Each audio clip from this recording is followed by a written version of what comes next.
좀 실제적인 내용일 수 있어요. 반목회를 우리 선생님들 어떻게 생각하는지 한번 첫 번째 페이지에 보면 질문이 있습니다. 이 반목회를 흔히들 반관리로 생각할 때가 많이 있거든요. 관리와 목회는 뭐가 다를까요? 그런 부분에서 한번 생각을 해 보시고요. 한번 체크 한번 해 보시죠. 5개의 질문이 있는데 이 질문들을 선생님들 나름대로 한번 잠시 적어 보시겠어요? 적어 보고 나서 저희들이 계속 내용을 이어갔으면 좋겠습니다.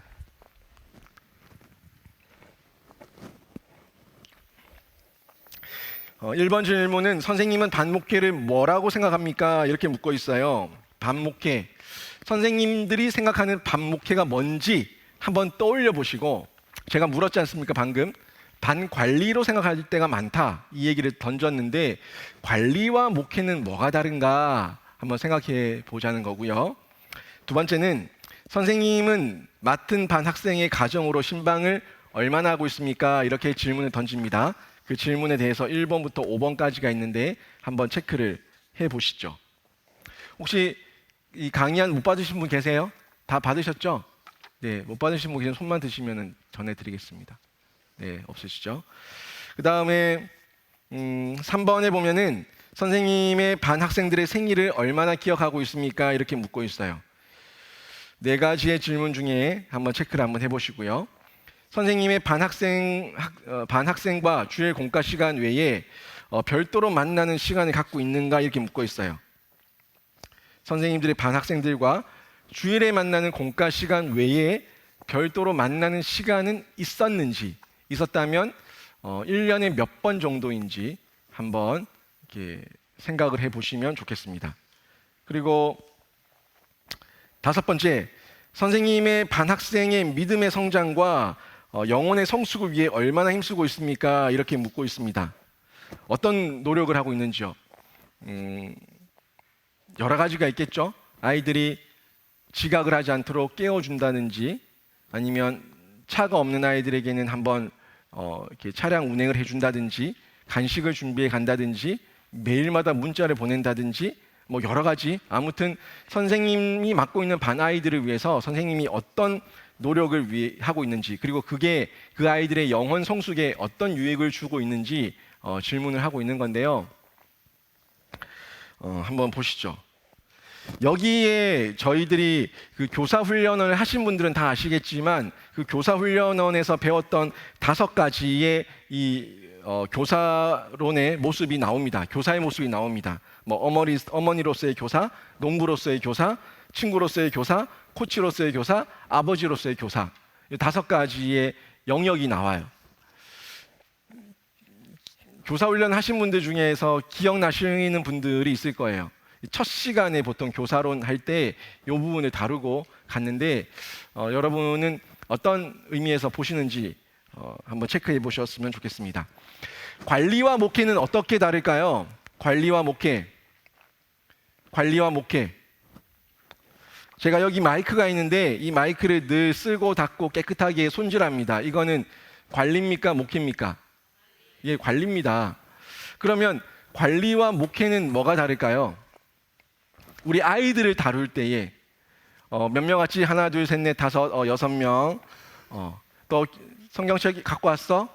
너 큐티 했니? 헌금 했니? 이런 체크만 하고 됐어. 잘 가. 다음 주 만나. 이거는 관리입니까? 목회입니까? 관리에 가깝죠.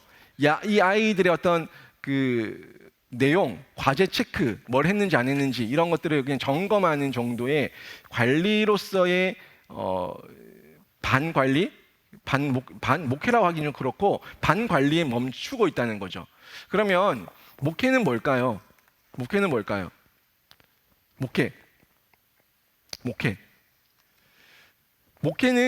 목자와 양의 관계입니다. 이 양에게 있어서 목자는 어떤 존재예요?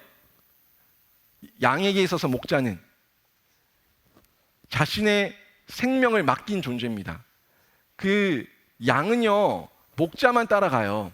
목자가 하자는 대로 하고, 목자가 먹으라면 먹고, 목자가 끌고 가면은 또 따라가야 되고, 목자에게 모든 것을 맡기고, 목자와 함께 동거동락하는 사람이 양이에요.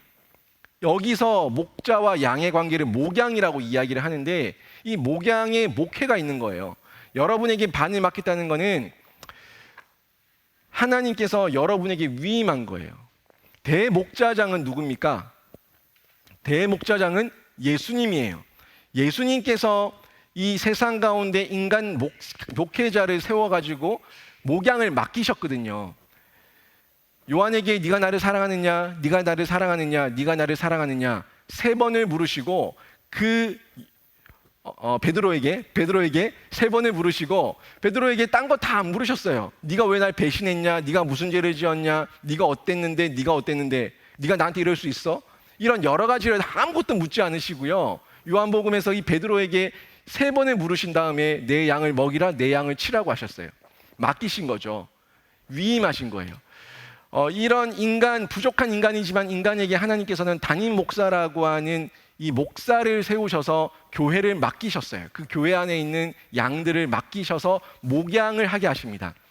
이제 목양의 관계 속에서 점점 교회가 조직화되고 커지다 보니까 여러 예배가 많아지게 되고 또 연령별로 또 사역을 해야 되고 그러다 보니까 그 가운데 전문 전담 교육자를 세우기도 하죠. 또 담임 목사의 위임을 받아서 목회자들이 세워져서 그 목회자들이 그 사역을 하는 거예요.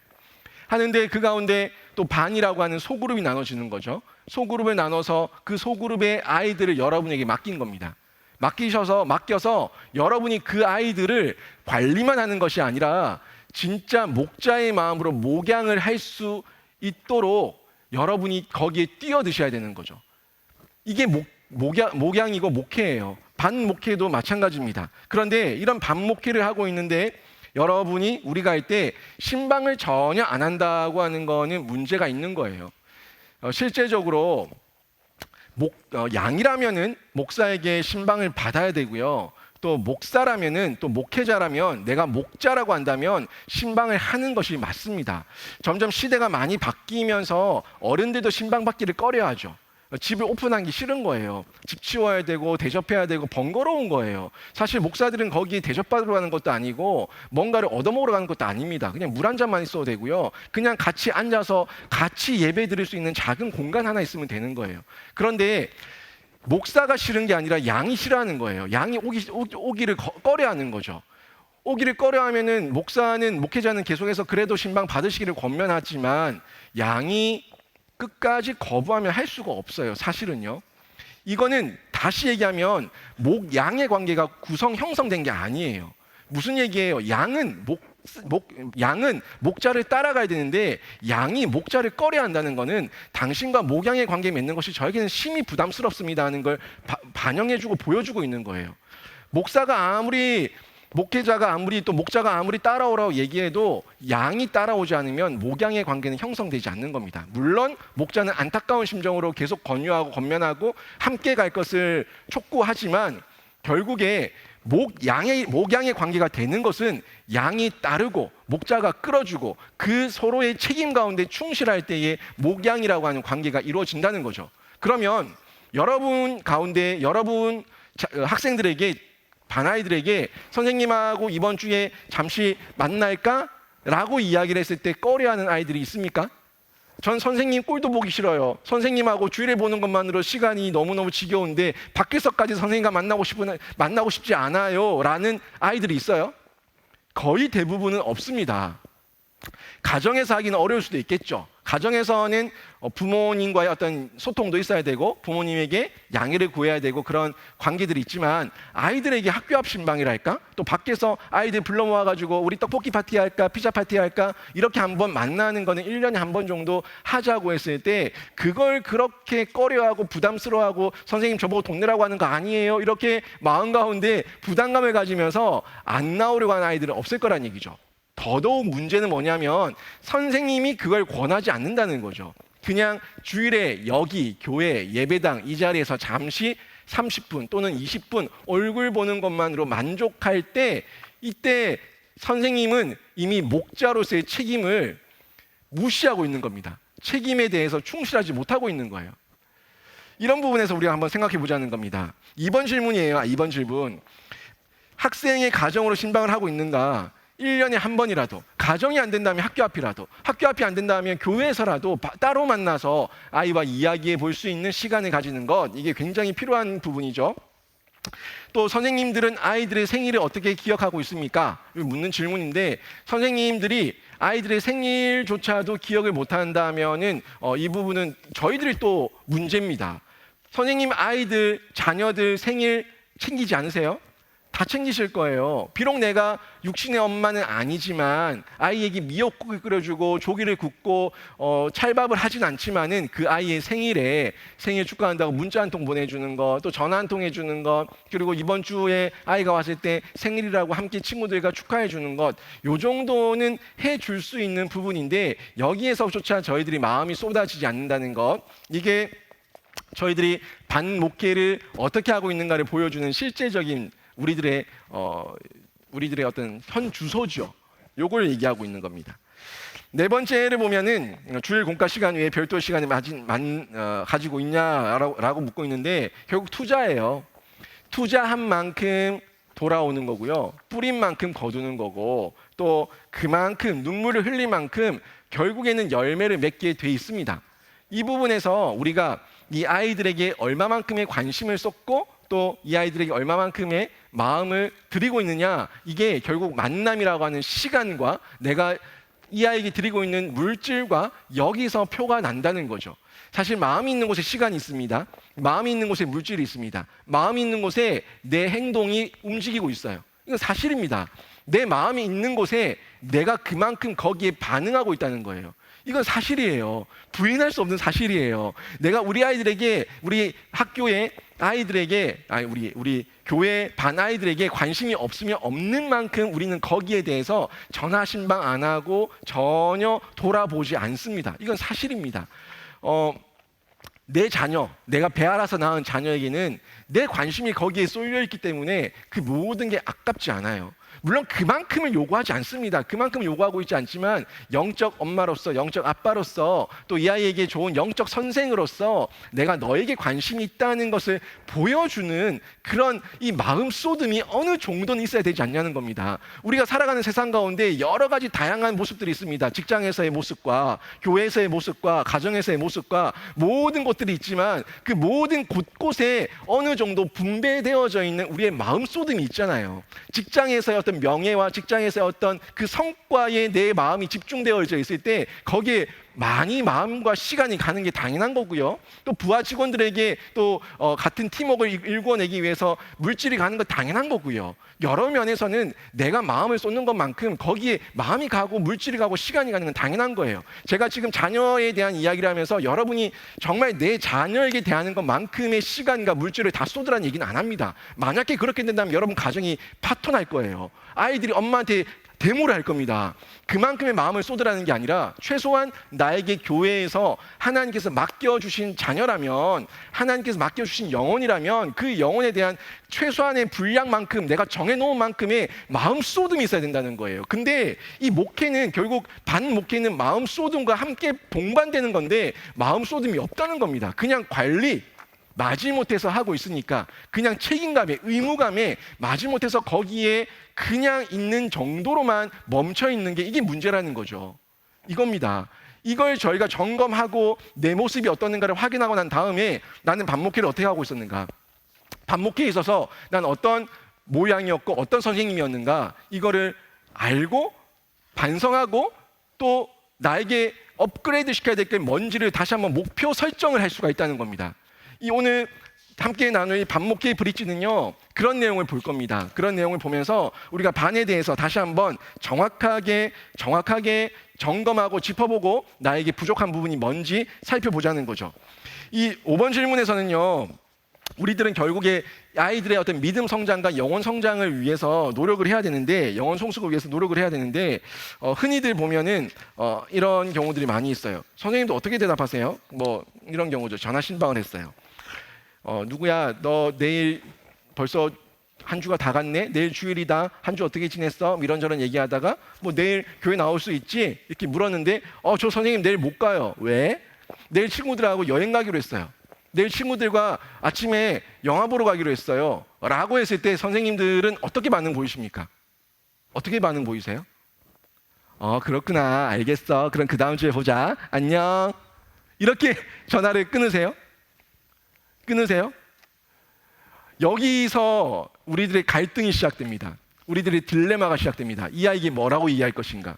야단을 쳐야 될 것인가? 내 새끼라면 야단을 치겠는데 이건 내 새끼도 아니고, 그럼 이 아이에게 내가 지금 뭐라고 얘기해야 될까? 내가 그래도 크리스찬인데, 기독교사인데 이 아이에게 그러면 그거는 그렇게 하라고 얘기를 하고 끊어야 될까? 여기서 고민이 생기는 거예요. 또 이런 경우죠. 선생님, 저는요 교회 정말 가고 싶은데 우리 엄마 아빠가 저를 안 깨워줘요. 그리고 저는 타고 갈 차가 없어요. 그리고 전 아침부터 일찍 그 버스 타고 지하철 타고 가고 싶지 않아요. 그리고 그 돈도 아까워요. 이렇게 이야기를 할 때 그럼 여러분은 어떻게 해야겠습니까?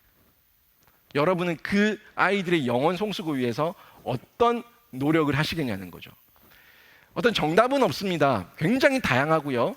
그 상황과 환경에 따라서, 또 아이들의 성향에 따라서, 이 아이들의 가정 형편에 따라서, 이 부모의 성향에 따라서 너무나 다양하게 그 방법들이 제시될 수 있을 건데, 여기서 우리가 그냥 그렇냐 하고 상황 인식만 하고 끊어버리냐, 아니면 내가 개입해서 뭘 도와줄지를 고민을 하냐, 여기서 판가름이 난다는 겁니다.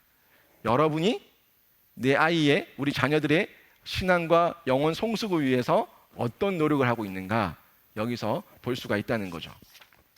한번 들어가 보시죠. 다음 장 넘기시면요, 반목회 인문이 있습니다.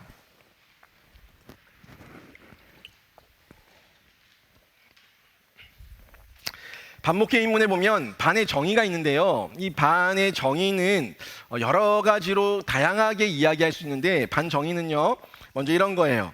같거나 비슷한 연령의 학생과 교사를 중심으로 구성된 집단입니다. 같거나 비슷한 연령의 학생과 교사를 중심으로 구성된 집단이라는 것, 그리고 교회학교를 이루는 가장 기본적인 집단이라는 거예요. 이 교회학교가 반이 뭉쳐서 부서가 되고, 이 부서가 뭉쳐가지고 교회학교가 된다는 거죠. 그런 구성입니다. 그리고 교사의 지도 아래 공동의 생활을 수행하며 양육받는 집단이에요. 일반적으로는 조하고는 소속감이 다릅니다.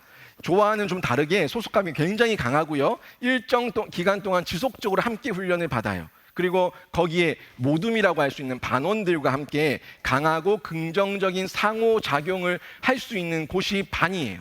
결국 반은요, 다시 얘기하면 가정이에요. 가정이 모여서 국가를 이루잖아요. 가정이 모여서 국가를 이루잖아요. 국가의 가장 작은 요소는요, 가정이에요. 개인이 가정을 이루고, 그리고 가정이라는 소그룹 공동체들이 모여서 국가를 이루게 되는데, 교회도 마찬가지입니다. 교회학교라는 이 그룹, 또 대구 동신교회라고 하는 그룹은 반이 모여서, 또 어른들은 뭐예요? 이 사랑방이 모여서 함께 모여가지고 중그룹이 이루어지고, 중그룹이 이루어져가지고 교구가 이루어지고, 교구가 이루어져서 교회가 되는 거예요. 그런 모양으로 만들어져 있고요. 그 모습 가운데 강한 소속감을 가지게 되는 거예요. 한 명의 어떤 교육자와 교사든 어떤 그 지도 아래서 같이 공동 생활을 하고 양육을 받고 집단 가운데서 같이 교제를 하게 되는 거죠. 그리고 이 긍정적인 상호작용이라는 것은 일방적인 가정은 항상 불협화음이 있습니다. 일방적인 가정이라는 건 어떤 거냐면, 엄마 아빠에 의해서 일방적으로 상명하달식으로 찍어내리는 가정은 늘 보면은 나중에 가정에 어려움이 생겨요. 반도 마찬가지입니다. 가정과 여러분의 반목회의 이 반을 다르게 생각할 거 없어요. 아이들과 대화하듯이 나에게 맡겨진 그 반의 아이들과 대화하는 겁니다. 그 대화를 통해서 이 아이들이 이 선생님에 대한 신뢰가 점점점 커지는 거예요. 저도 이런 부분에서 많이 약해요. 저 정말 많이 약한 부분이고, 저도 이런 부분에서 많이 좀 배우고 싶고 훈련을 받으려고 무단히 애를 많이 썼습니다. 제가 그 MDB 학위를 끝내고 난 다음에 THM 학위를 했는데, 그 학위를 할 때 제가 뭘 공부했냐면, 전 사실은 어떤 데 관심이 더 많았냐면 소그룹에 관심이 많았어요. 근데 소그룹을 안 하고 제가 공부를 했었던 게 목회 상담이었습니다. 목회 상담을 했던 이유는요, 제가 누군가를 상담하고 싶어서가 아니에요. 먼저는 저 자신을 좀 상담하고 싶었어요. 나라는 존재를 내가 먼저 분명하게 좀 보고 상대에 대한 이해의 폭을 넓혀야겠다는 생각이 들었어요. 저를 볼 때 편협할 수 있고, 저를 볼 때 상대방이 나에게 대화 안 된다고 했을 때 이 대화 안 되는 게 정말 내 문제인지 저 사람 문제인지 이 문제에 대해서 한번 살펴보고 싶었어요. 그리고 모든 세상 관계가 그렇지만 일방이 아니라 쌍방 간의 관계를 맺으면서 살아가고 있잖아요. 누군가 이야기를 들어야 되고 또 내가 내 말을 해야 되고 경청과 정확한 전달을 통해 가지고 이 속에서 대화가 이루어지는데, 그 대화 속에서 이 사람은 어떤 의도를 가지고 지금 전달하고 있는가, 이 사람은 어떤 마음을 가지고 지금 나한테 얘기를 하고 있는가, 이게 왜곡되지 않고 전달받기 위해서 제가 상담을 공부를 했었어요. 먼저 나를 보고 나를 이해한 다음에 상대를 이해하려고 노력하기 위해서, 그 상대의 아픔은 뭔지, 이 사람의 어떤 언어와 표현과 눈빛과 어떤 행동의 모습들을 통해서 어떤 의도를 가지고 있는지를 저도 좀 한번 공부해 보고 싶어가지고 목회 상담을 했었어요. 지금도 자라가고 있고 하나님께서는 계속해서 저를 다듬어 가실 거예요. 선생님도 마찬가지입니다. 처음부터 부모가 된 게 아니라 부모가 돼 가고 있잖아요. 부모로 만들어져 가고 있잖아요. 선생님으로 만들어져 가고 있는 거예요.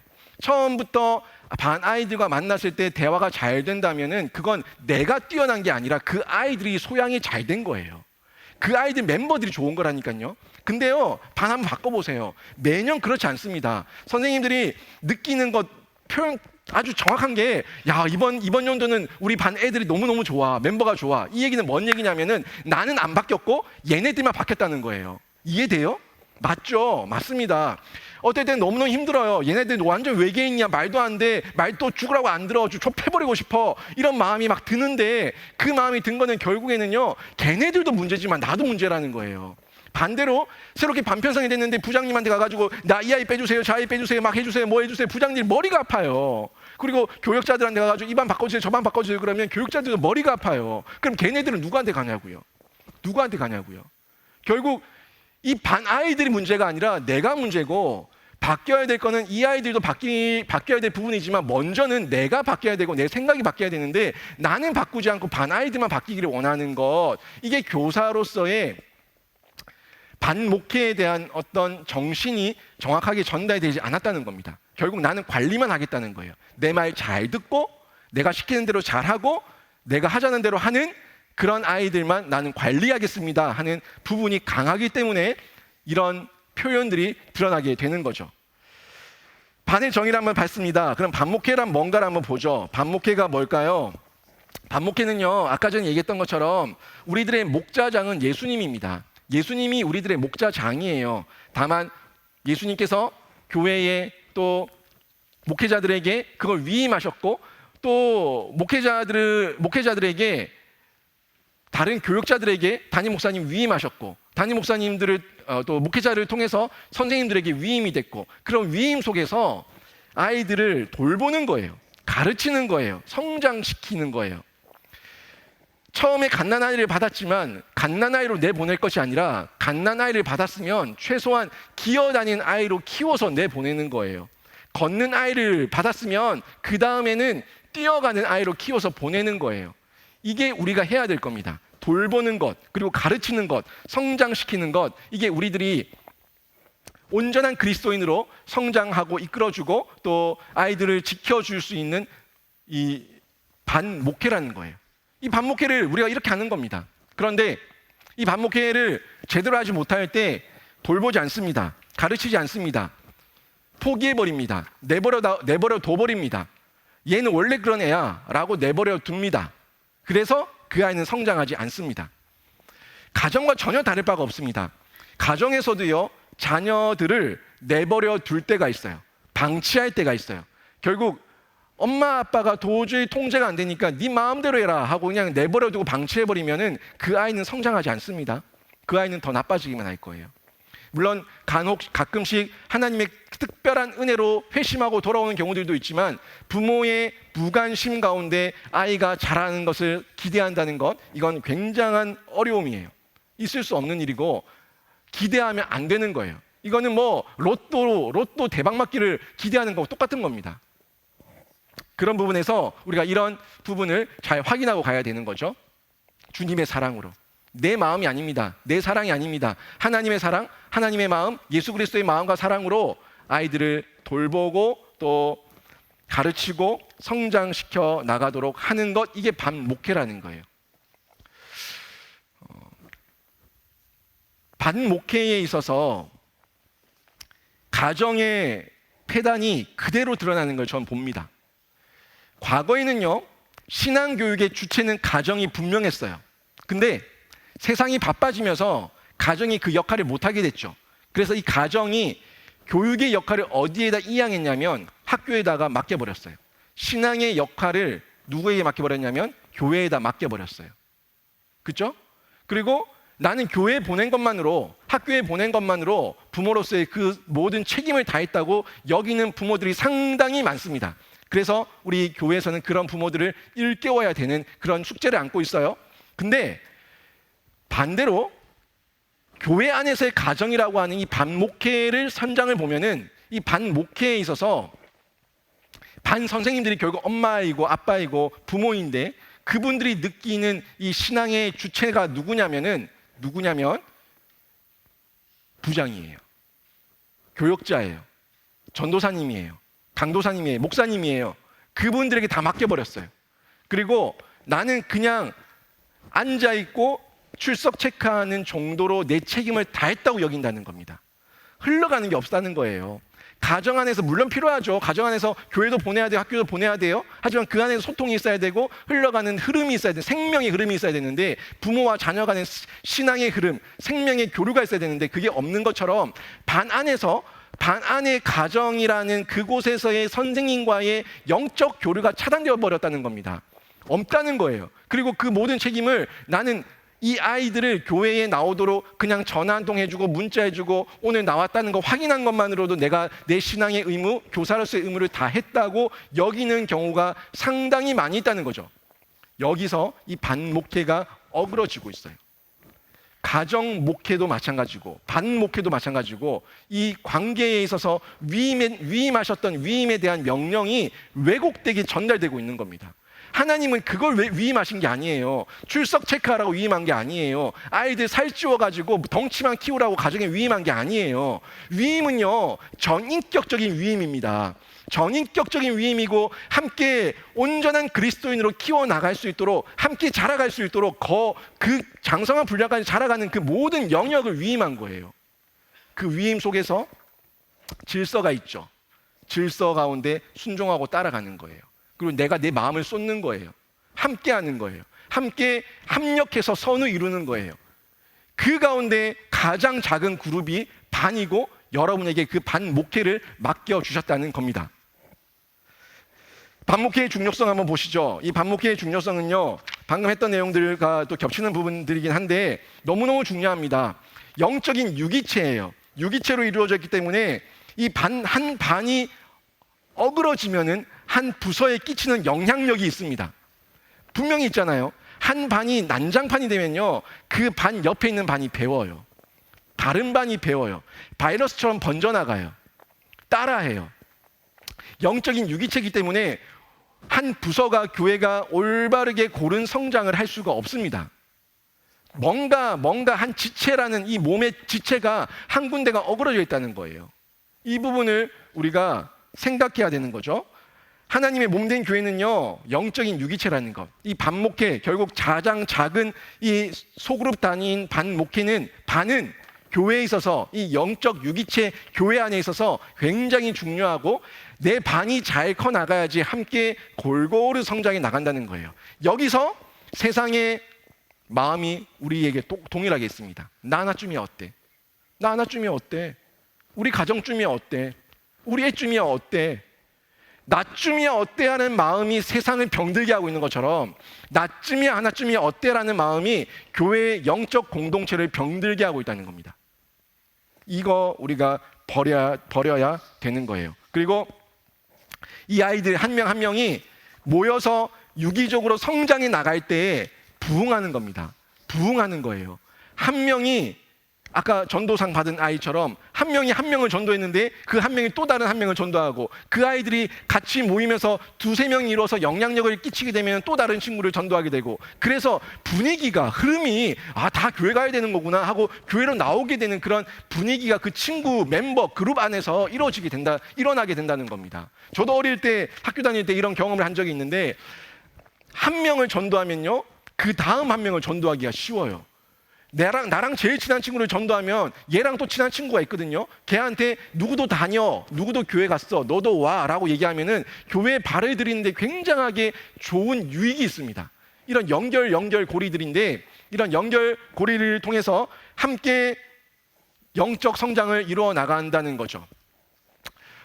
결국 교회학교의 성장은요, 각 반의 성장을 통해서 이루어지고, 반이 성장하지 않으면 전체가 함께 유기적으로 아름답게 골고루 성장한다는 건 생각할 수가 없다는 걸 이야기하는 겁니다.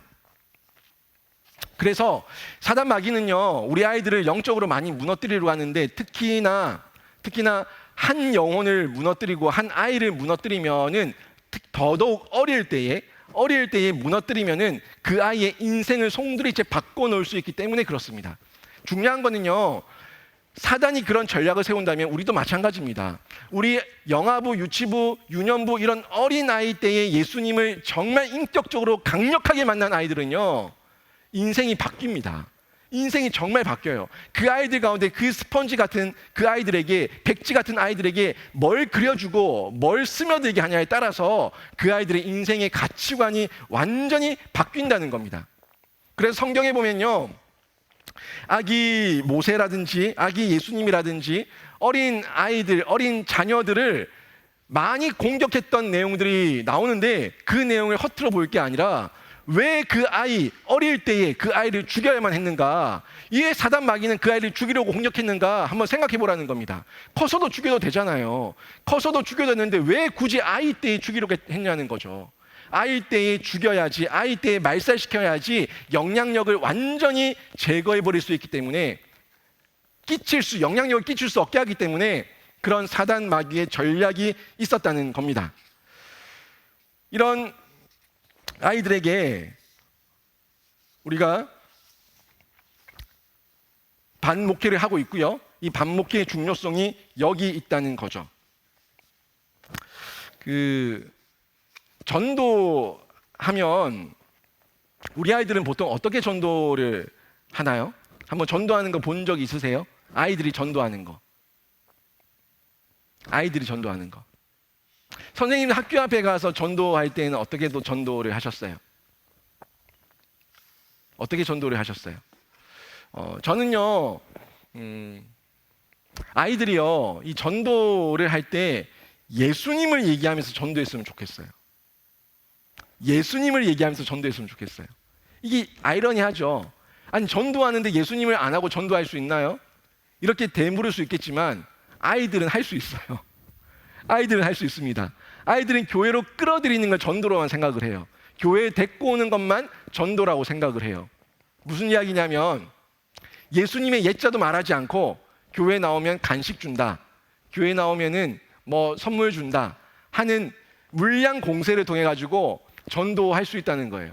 우리는 그 아이 그런 모양을 전도라고 얘기하잖아요. 전도라고 칭찬하잖아요.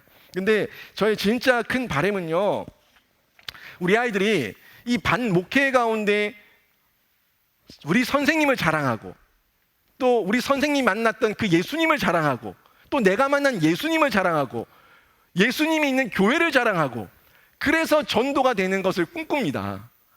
아이들이요, 가정의 아이들이 엄마를 자랑한다, 아빠를 자랑한다. 우리 엄마 이런 아빠야, 우리 엄마 이런 엄마야, 우리 아빠 이런 아빠야, 우리 집은 이래, 이렇게 자랑하는 가정은 굉장히 건강한 가정인 건 맞아요. 가정이에요. 근데 아이들이, 야, 우리 집에 가면은 몇 인치 TV 있다? 우리 집에 가면은 뭐 소파 몇 명 앉을 수 있는 거 소파 있다? 우리 집 화장실 2개 있다? 우리 집 화장실 3개야. 막 이러면서 가볼래? 이러면서 데리고 오는 거. 이것보다 우리 가정의 화목함을 자랑해서 가정으로 친구들을 초대하는 거, 그거 훨씬 더 보기 좋지 않아요? 똑같은 겁니다.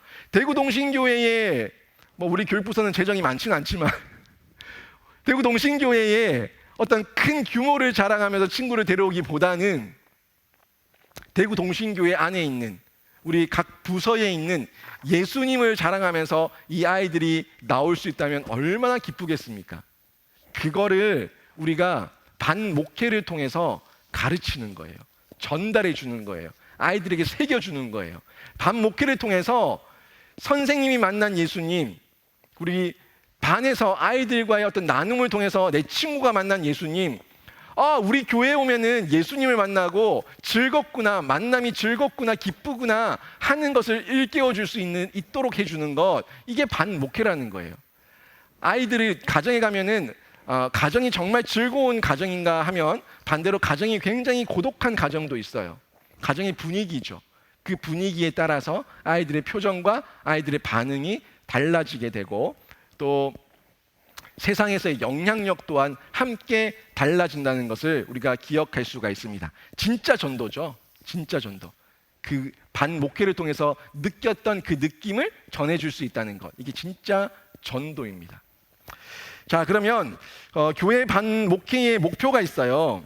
교회 반 목회의 목표는 모든 공동체에는 가정의 가운이 있는 것처럼 반에도 목표가 있어야 돼요. 목적이 있어야 돼요. 여기 잘 나와 있습니다. 마태복음 28장 29절에서 20절 말씀 같이 한번 읽어보겠습니다. 시작.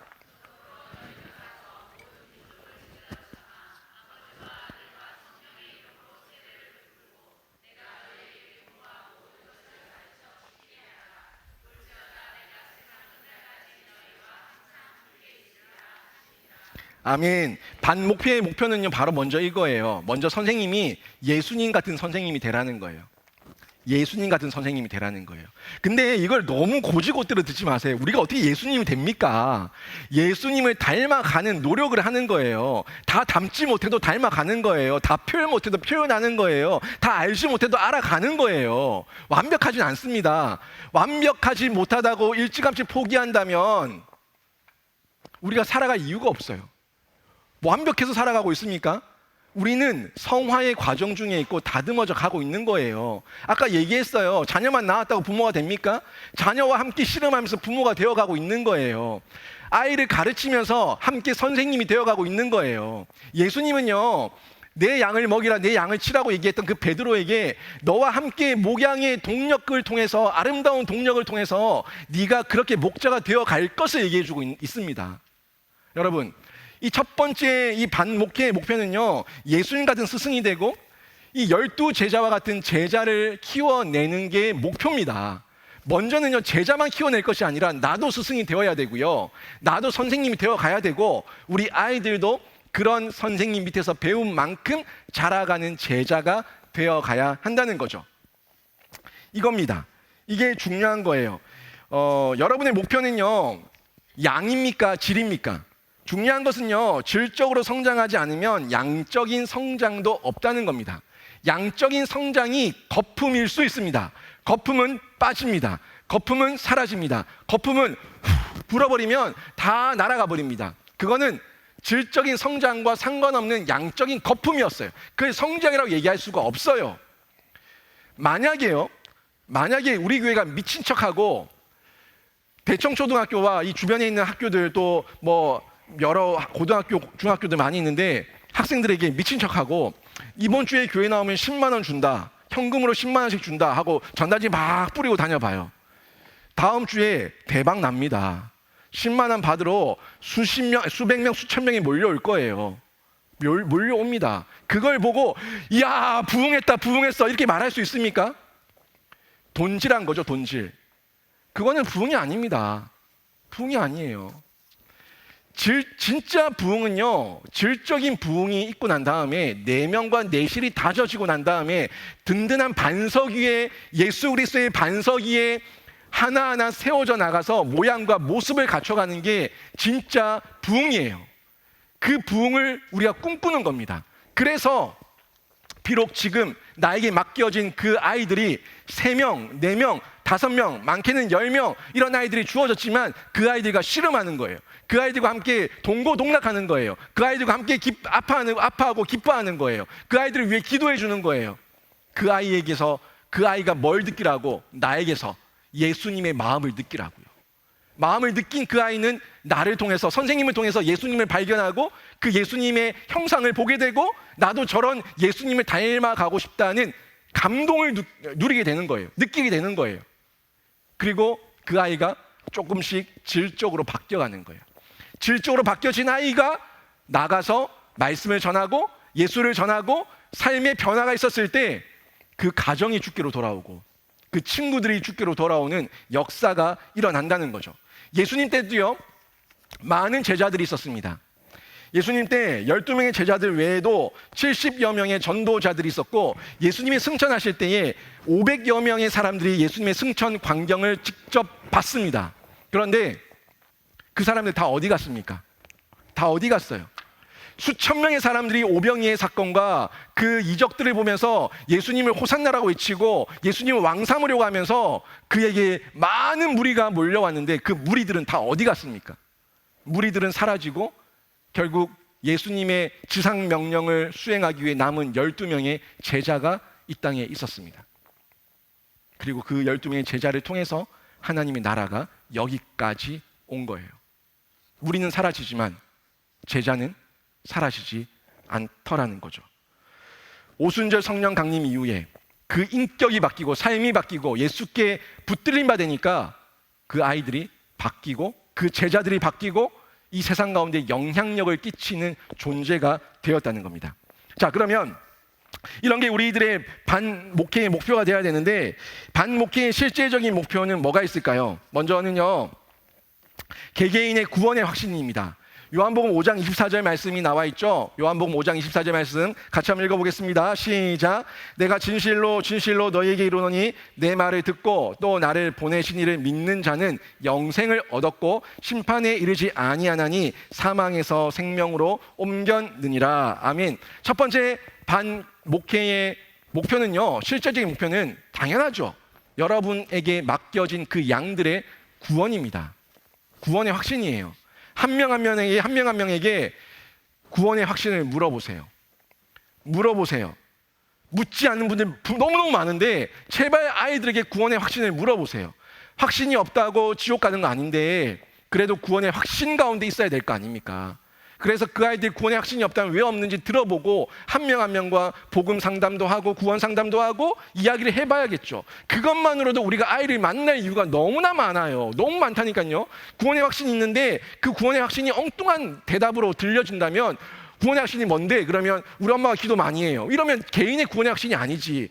다른 사람, 엄마 아빠의 믿음으로 내가 구원 얻는다는 착각을 가지고 있으니까 시정해 줘야 될 거 아니에요. 고쳐줘야 될 거 아니에요. 그런 내용만으로도 우리가 아이 한 명 한 명을 만날 이유가 너무나 많이 있다는 겁니다. 나를 보내신 이를 믿는 자는 영생을 얻었다는 것, 이 말씀을 붙들고 그 사망에서 생명을 옮겼다는 걸, 이걸 우리 아이들에게 전해줘야 합니다. 자, 두 번째는요, 예수님을 닮아가는 건데요, 에베소서 4장 13절 말씀 같이 한번 읽어보겠습니다. 시작.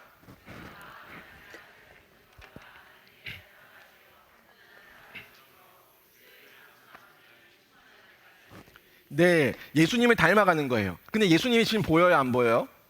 예수님이 보여요, 안 보여요? 예수님이 안 보여요. 그럼 어떻게 해야 돼요? 예수님이 안 보이는데 어떻게 해야 돼요? 누굴 보여줘야 돼요? 누굴 보여줘야 됩니까? 아이들 눈앞에 지금 누가 보입니까? 예, 선생님이 보입니다. 선생님이 보인다니까요. 아유, 목사님, 제가 무슨 예수님이에요? 제가 무슨 예수님이에요? 전 예수님 못 돼요. 알아요. 예수님 못 됩니다. 저도 예수님 못 됩니다. 하지만 제 속에 예수님의 형상이 있습니다. 예수님을 닮아가려고 하는 노력이 있습니다. 수고가 있습니다. 인내가 있습니다. 끈기가 있습니다. 마음이 있습니다. 여러분의 그거 없습니까? 없어요? 없으세요? 여러분이 그게 없다면 여러분은 구원받은 자가 아닙니다. 구원받은 자에게는요, 예수님을 닮아가고자 하는 그 노력이 있습니다. 그래서 성화라고 하는 거예요. 그걸 보여주는 거예요. 실수할 수 있죠. 잘못할 수 있죠. 저도 잘못하면 사과합니다. 잘못했다고 합니다. 용서 구합니다. 그 가운데 우리가 예수님을 점점 닮아가고 있고요. 이 닮아가는 모습을 우리 아이들에게 보여주는 거예요. 선생님은 예수님이 아니지만 선생님은 예수님을 닮아가고 있어. 너희도 예수님을 닮아가고 있어. 그리스도의 장성한 분량까지 우리가 함께 닮아가고 있어. 자라가고 있어. 얘기해 주는 거예요. 그리고 믿음의 생활화를 우리가 이뤄내야 됩니다. 지식으로만 멈춰 있지 말고 가슴으로 내려오고 생활 지식이 되고 송영이 될 수 있도록 우리가 보여주고 믿음의 생활화를 이뤄내야 된다는 거예요. 기도해야 된다는 거 알아요. 큐티해야 된다는 거 알아요. 예배 드려야 된다는 거 알아요. 헌금 드려야 된다는 거 알아요. 지각하면 안 된다는 거 알아요. 다 알아요. 모르는 사람 누가 있어요? 다 알아요. 근데 안 돼요. 안 해. 안 되는 게 아니라 안 하는 거예요. 이거를 내가 왜 지켜야 되는지 믿음으로 수납하고 용납하고 내가 받아들이고 그것을 생활화가 될 수 있도록 아이들에게 전달하고 가르치고 도와주는 거예요. 자, 야고보서 2장 14절 26절 말씀 한 절만 같이 한번 읽어보겠습니다. 시작. 죽은 것 같이 행함이 없는 믿음은 죽은 것이니라. 아멘. 영혼 없는 몸이 죽은 것 같이 행함이 없는 믿음은 죽은 것이라고 이야기를 하고 있습니다. 영혼이 없는 몸은 죽은 것 같이 행함이 없는 믿음은 죽은 거래요. 그리고 결국 우리들의 믿음이 살아있음을 보이기 위해서 행동으로 실천해야 된다는 것을 우리 아이들에게 실제적인 목표를 가지고 가르쳐야 한다는 겁니다. 자, 네 번째 보시면은 영혼이 더해지는 부흥이에요. 영혼이 더해지는 부흥, 유무상통, 주께서 구원받은 사람을 날마다 더하게 하시니라. 이 부분인데 사도행전 2장 43절에서 47절에 이 내용이 나오는데요. 내가 예수를 믿는 그 사랑과 예수께 받은 그 은혜가 있으니까 나누는 거예요. 서로 나누고 서로 베풀고 서로에게 용납하고 서로에게 이해하다 보니까 그 가운데서 사람들이 은혜를 받는 거예요. 나를 보고 또 내 제자를 보고 내 주변 사람을 보고 우리 동료들을 보고 우리 아이들을 보고 은혜를 받아서 점점점 믿는 사람들이 더해갔다는 거예요. 결국 이 사람들이 부흥하게 된 이유는 뭡니까? 뭐예요? 삶의 실천이 있었기 때문에 부흥했다는 겁니다. 삶의 실천이 있고 점점 그 삶의 실천을 통해서 영혼이 주께로 돌아오는 실제적인 부흥이 있었다는 거죠. 이런 목표를 저희들이 반에서 가지고 나가야 됩니다. 반, 그냥 관리만 하는 것이 아니라 관리는요 그냥 잃지도 않고 더하지도 않고 그냥 그대로 가지고 있으면 관리입니다. 한 달란트를 받은 사람, 한 문화를 받은 사람, 은사대로 받았지만 동일하게 받았지만 그것을 관리한답시고 쌓아두었던 사람은 불의한 자로 악한 종으로 하나님께 징계를 받았지만은 그것을 부흥시킨 사람, 더한 사람은 칭찬을 받았습니다. 이게 성경의 원리예요. 우리는 관리하는 게 아니에요. 목회를 한다니까요. 관리하는 게 아니라 목회를 한다니까요. 반관리에서 멈추지 않고 더하는 숫자, 영혼을 더하는 숫자, 이거를 해나가야 되는데 이건 그냥 되지가 않습니다. 안만큼 열매가 있고요. 뿌린 만큼 열매가 있어요. 뿌린 만큼 거두고 안만큼 백전백승이에요. 안만큼 그 영역에서 성과가 있는 거예요. 그래서 반목회의 목표 설정을 어떻게 해야 되는지를 좀 얘기할 건데요. 반목회의 그 목표 설정에는요, 그 목표 조사와 가정환경 조사와 학생의 특성 조사 등이 있는데 그 반마다 가지고 있는 특색이 있거든요. 독자적이고 특색이 있어요. 이걸 잘 파악해서 설정해야 됩니다. 유치부 아이들이 있고 영아부 아이들이 있고 유년부 아이들이 있고 이제 초등부도 생기고 소년부, 중등부, 고등부, 여러 또 고등부 안에는 고등 2부, 특별하게 고3 아이들 이런 아이들이 많이 있는데 그 아이들에게 접근 방법이 다르다는 거예요. 한 예를 들면요, 고등 1부나 중등부 같은 경우에는 아이들에게 이벤트를 많이 해주고 아이들과 함께 많이 활동적으로 움직여주고 놀아주고 또 그 가운데서 이야기해주고 맛있는 것도 먹이면서 대화하고 이런 방법을 통해서 아이들과 실제적인 이야기를 많이 나눌 수가 있어요. 근데 고등 2부는 그게 불가능해요. 고등 2부는 그 아이들과 함께 같이 떡볶이 한번 먹을 시간도 잘 내기가 힘들어요. 심지어는 아이들 등교하기 전에 겨우 요 앞에 맥도날드 앞에서 잠시 만나가지고 햄버거 한 개 사 먹이고 보낸다든지, 이게 신방에 다해요. 아니면 시험 마친 날, 시험 마치고 일찍 나오는 날, 그런 날 같은 경우에 아이들 분식점에 모아가지고 떡볶이 한번 사주고 뭐 이런 게 다인데, 걔네들과 어떤 놀이를 한다든지, 또는 교회 안에서 부서 안에서 이벤트를 만들어 가지고 친구를 초청한다든지, 여러 가지 면에서는 굉장히 제약들이 많이 있죠. 그런 거 하면은 부모들에게 항의 전화가 들어와요. 목사님 제정신이냐고. 그래요. 그러면 그런 건 못하죠. 다만 고등 2부 아이들에게는 어떤 게 또 필요가 있냐면 위로가 필요해요. 격려가 필요해요. 위로와 격려. 또 그들 가운데 외로움이 있어요. 고독이 있어요. 안 되는 거에 대한 패배감이 있어요. 좌절이 있어요. 이런 부분에 타고 가는 거예요. 그런 대화를 하는 거예요. 아이들에게 넌 고민이 뭔지 묻고, 엄마 아빠와 관계는 어떠는지 묻고, 요즘 성적 때문에 어떤 고민이 있는지 묻고, 희망이 뭔지, 진로가 뭔지, 어떤 꿈을 가지고 있는지, 이런 이야기를 나누면서 그 아이들과 대화를 해 나갈 수 있는 방법들이 다양하게 펼쳐질 수 있겠죠. 중학생 아이들한테 너 커서 뭐가 되래 그러면 그딴 거 몰라요 막 이런다고요. 그런 관심 없어요, 이런 애들이 많이 있는데, 그런 아이들에게는 조금 선생님들도 좀 바보처럼 다가가서 같이 놀아주고 하면서 그 아이들의 마음을 보고, 그 아이들의 행동을 보고, 눈빛을 보고, 어떤 고민이 있는지 그런 것들을 하나하나 세밀하게 살펴볼 수가 있겠죠. 아무튼 이런 겁니다. 이런 어떤 독자적인 특색이 다 있어요. 또 반 아이들마다 어떤 특색이 있다 보니까 그런 걸 잘 확인해서 해야 되고요. 목표 조사에서는 먼저 이런 것들을 봐야 됩니다. 성경적인 목표인가, 또 교회학교의 주일학교의 바른 목표인가, 또 가정교육의 방침과 학생들의 요구와 학생의 발달 과정 등이 잘 조화롭게 참고되고 있는가, 이런 것들을 봐야 됩니다. 반 아이들마다 특색이 있는데, 반 아이들 모두가 모태신앙인 아이들이 있을 수 있고요. 반 아이들 모두가 불신 가정의 아이들이 모여 있을 수도 있어요. 이런 내용들을 골고루 한번 살펴보면서 목표를 세울 수가 있는 거예요. 그리고 또 가정 환경 조사를 해야 돼요. 학생 개개인에 대한 세밀한 목표를 설정하기 전에 가정과 밀접한 관계가 있어야 된다는 거예요. 이건 이런 겁니다. 누구에게? A에게. A야, 너는 이번 달에 목사님하고 성경 한 주에 2장 이상 읽어오기 약속하자. 이런 목표들. 큐티책 일주일에 한 번 이상 해오기 약속하자. 이런 것들을 함께 목표를 설정해 가면서 그 아이들이 자라갈 수 있는 그 설정치를 해줘야 된다는 거예요. 가정과 다를 바가 전혀 없다니까요. 가정에 성적이 떨어진 아이들이 있으면 여러분 어떡합니까? 그냥 내버려 두세요. 오늘까지는 엄마하고 요까지 검사 받고 자 하잖아요. 학원 갔다 와서 엄마한테 연락해 얘기하잖아요.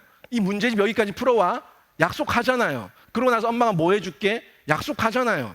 그런 겁니다. 그런 것처럼 우리 반 아이들의 영적 성장과 성숙을 위해서, 반의 어떤 분위기 고치를 위해서 그런 부분에서 목표를 설정해서 함께 동력하는 것, 그리고 개인이 노력하는 것, 이걸 골고루 믹스해가지고 같이 갈 수가 있다는 겁니다. 반 아이들에게 이번 주는 반 부서의 어떤 역할이 아니더라도 부서는 보통 1년에 2번 정도 새 친구 초청 주일이 있지만, 우리 반은 이번 달 마지막 주일은 전체 한 명씩 전도 초청하는 날이다. 그러면 선생님 이렇게 먹을 거 준비해 놓을게. 이렇게 같이 하는 거야. 선생님 좀 도와줄 거 있어? 우리 같은 반, 같은 학교 아이들끼리 2명씩 짝을 지어가서 너 이 친구 도와줘. 너도 도와줘. 선생님 필요하면 반 학교 앞에 먹을 거 사가지고 갈게. 이런 목표를 설정해 놓고 같이 도와주는 노력들이 있을 때에 반이 성장하고 그 아이들이 그 가운데서 어떤 목표 지향적인 모습으로 바뀌고요. 그 가운데 아이들과의 관계에서 협력이라는 관계 형성이 이루어진다는 겁니다. 이게 목표 조사와 또 가정 환경 조사에서 이루어져야 되는 거예요. 가정이 어떠는지, 이런 부분을 이 아이가 할 수 있는 환경인지, 엄마가 도와줄 수 있는지, 여러 가지를 조사하면서 함께하는 거죠. 또 학생의 특성을 조사해야 됩니다. 신체, 지능, 흥미, 특기, 성격, 친구 관계, 이런 개인적인 특성들을 잘 파악해서 그 자료를 학생 지도에 활용해야 된다는 거죠. 간혹 이런 아이들이 있어요. 항상 보면요, 학교에는요, 무리를 끄는 아이가 있습니다. 무리를 끌고 다니는 사람이 있어요. 무슨 얘기냐면요, 한 명만 딱 낚으면은 줄줄이 다 비엔나처럼 주르륵 몰려오는 경우가 있어요. 진짜 있어요. 한마디로 그 그룹의 멤버의 짱이에요. 이 짱 먹는 애들이 있어요. 그 짱 먹는 애들이 우리 반 아이들 중에 있을 수 있다니까요. 우리 반 아이들 중에 그런 분위기를 주도하는 아이들이 있을 수 있다니까요. 그런 것들을 잘 확인해야 돼요. 다른 그 학교 아이들한테도 얘는 지금 학교에서 어떻는지도 물어보기도 해야 되고요. 그런 환경들을 잘 조사해가지고 선생님이 조금만 장을 깔아주면은 그 아이가 다 데리고 옵니다. 장이 안 만들어져서 수줍어서 기회가 없어서 그냥 가만히 있는 경우들이 많이 있다니까요. 그리고 친한 친구 2명이 있으면 그 2명을 통해 가지고 학교에서 그런 영향력 있는 아이를 1명을 설득하고 작업하고 그 아이를 데리고 나오게 해가지고 선생님이 뭘 좀 사먹이면서 아이들과 대화를 하면서 관계를 만들어가는 거죠. 그 아이가 딱 걸려들면은 줄줄이 쭉 따라오게 되는 그런 경우들이 많이 있습니다. 아마 아까 그 15명 가까이 전도했던 그 친구도 그런 경우일 수 있는데 이렇게 전도를 하면서 성장을 하게 되는 거죠. 물론 수적인 성장이 모든 건 아니지만 그 속에서 그 아이들과 깊은 대화를 계속해서 만들어 나가고 또 부서 교육자와 부장과 임원들과 긴밀한 협조 속에서 이 내용들을 계속해서 다듬어 나갈 수가 있겠죠. 저희는요, 목표가 분명히 있어야 됩니다. 저희들의 싸움은 허공을 치는 싸움이 아니에요. 사도 바울도 고린도전서 9장 26절에서 나는 다름질하기를 향방 없는 것 같이 아니하고 싸우기를 허공을 치는 것 같이 아니한다고 분명하게 얘기했습니다. 그냥 혼자서 막 이러고 있는 싸움이 아니라고요. 목표를 보고 방향을 설정해서 그 길을 향해서 함께 전략을 세우고 같이 가는 이 싸움을 저희가 하고 다름질을 하고 있다는 겁니다. 선생님들 지금까지 반 목회를 해오시면서 그냥 반 관리에만 집중하셨다면 이젠 반 목회를 하십시오. 반 목회가 브릿지입니다. 반 목회가 왜 브릿지냐면 이 아이들 관계를 다 알아가서 학교와 연결되고 교회와 연결되고 그리고 가정과 연결되는 브릿지가 목회를 통해서 이루어진다니까요. 브릿지예요. 다리예요. 그래서 그 다리를 통해서 아이들이 계속해서 교회로 유입되는 현상이 발생하는데 이 반목회의 중요성이 여기 있습니다. 목표를 설정하십시오. 그냥 이번 연도에 선생님에게 몇 명을 몇 명을 맡겼습니다라고 부장님이 정해주면 그것만 그냥 고지고대로 하지 마시고 그 아이들과 함께 실험하면서 반목회를 해보시기를 바랍니다. 목회는요, 부응해야 됩니다. 맞잖아요. 우리 담임 목사님 목회하시면서 부응 안 했으면 뒤에서 얼마나 말이 많겠습니까? 17년 동안 목회하면서 부응 하나도 못했대. 왔을 때나 지금이나 마찬가지래 라고 얘기한다면 우리가 무슨 영향력이 있고 힘이 있겠어요. 하지만 부응을 했기 때문에 영향력이 있는 거예요. 부서도 마찬가지고요. 반도 마찬가지입니다. 목회는요, 부응하는 거예요. 그 부응이 질적, 양적 부응이 있을 때 영향력을 끼치게 되는 겁니다. 그래서 이런 노력들을 하는 거죠. 전화 신방도 하고요, 차량 운행도 하고 또 임무 분담을 해가지고 친구들에게, 아이들에게도 함께 그 업무를 줘서 함께 협력하는 가운데 목회를 해 나가는 겁니다. 목회, 담임 목사 혼자 목회합니까? 아니죠. 우리 모든 성도들이 함께 생명사역에 뛰어들어 있잖아요. 같이 하고 있잖아요. 그죠? 같이 하는 겁니다. 여러분의 목회 현장에, 여러분의 그 반은 목회 현장입니다. 목회 현장에 아이들을 참여시키세요. 최소한 아이들에게 너 오늘 이 친구 결석했는데 이 친구한테 전화 한 통 해줄 수 있어? 라고 얘기하면 그거 못할 아이 없어요. 부담스러워할 수는 있겠죠. 한 번 얘기하고 2번 얘기하고 칭찬해주고 격려해주면서 그 아이를 전담시키는 거예요. 네가 같은 학교니까 또는 같은 반이니까 네가 이 친구를 좀 네가 도와줄 수 있겠어? 하나님 너무 기뻐하실 거야. 예수님 너무 기뻐하실 거야. 그 아이에게도 맡기는 거예요. 그리고 선생님들은 그 아이가 잘하는지 보는 거죠. 확인하는 거죠. 그리고 부족한 부분이 있다면 채워주는 거죠. 혼자 하지 마시고 반 아이들에게도 열정적인 아이들이 있다면 그 아이들에게 임무를 줘보세요. 한다니까요. 중등부, 고등부는 하고도 남음이 있고요. 합니다. 실제로 합니다. 이게 협동학습에서 얘기하는 모두미의 역할이잖아요. 모두미들에게 그 역할을 주는 거잖아요. 그냥 일방적인 그냥 전달만 받고 가는 일방통행이 아니라 쌍방통행 간에 그 아이들이 선생님 제가요 여애한테 전화했는데 전화를 안 받았고요. 그래서 문자를 보냈고요. 문자 보냈는데 이렇게 연락이 왔고요. 그래서 언제 오기로 했고요. 이런 얘기를 막 제잘거리게 하세요. 그러면 선생님 들어주세요. 그랬구나 정말 잘했다. 너 정말 잘하고 있어. 칭찬해주면요 그 아이들은 더 신이 나서 그 아이를 결국에는 교회에 나오게 하고야 말 것입니다. 진짜예요. 그런 역할 가운데 임무를 주고 함께 동참시키는 것, 이게 선생님들에게 주어진 역할이라는 겁니다. 자, 반목회의 실제를 한번 보겠습니다. 반목회의 실제를 보면요, 반목회의 영역이 여러 가지가 있는데 학습지도 영역이죠. 학습지도는 뭘 가르치냐는 거예요. 교회에서 뭘 가르칩니까? 교회에서 가르칠 게 뭐예요? 교회에서 가르칠 거는 예배와 말씀과 기도를 가르치는 거예요.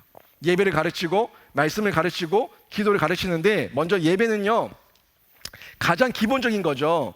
가장 기본적인 것으로 우리가 하나님께 드려야 하는 가장 기본적인 것, 우리가 뭘 드리는가, 예배를 보는가, 예배를 드리는가, 이것부터 가르치고 있는 겁니다. 여러분, 예배는 보는 겁니까? 가르치는 겁니까? 예배는 보는 겁니까? 드리는 겁니까? 드리는 겁니다. 선생님 제발, 선생님들 입에서 예배 보고 이런 말 좀 하지 마세요. 제가 오늘 3부 예배를 못 봐가지고 4부 예배 볼 거예요. 보지 마세요. 드리세요 좀. 예배를 보지 말고 드리라니까요. 예배를 보는 거는 청중의 입장이지만 예배를 드리는 거는 참여자의 입장입니다. 내가 드리는 거예요. 내가 하나님과 직접 교제하고 있는 거예요.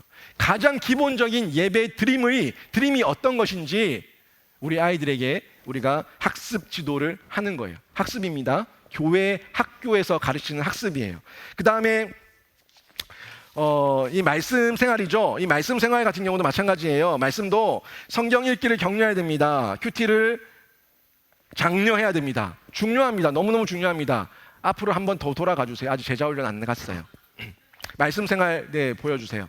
이 말씀 생활은요, 우리가 교회에서 교과서가 있는 것처럼 우리 교회에서 가르칠 수 있는 가장 핵심 지침서고 교과서입니다. 성경을 가르치는 거예요. 성경을 가르치고 성경 들고 다니기가 어려우니까 이 한 달치, 2달치의 책을 만들어서 큐티 책을 준 거예요.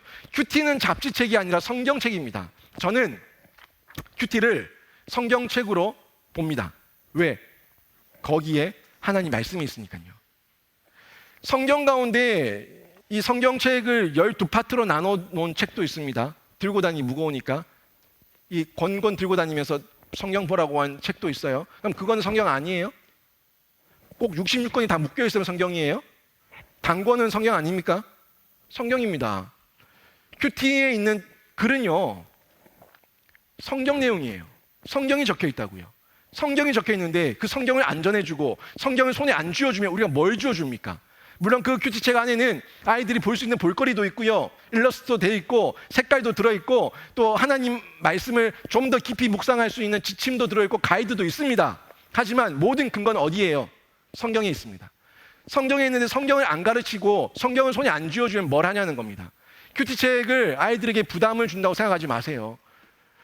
부담 준다는 거에 대해 제가 이해를 못하는 바는 아닙니다. 부담 줄 수 있겠죠. 근데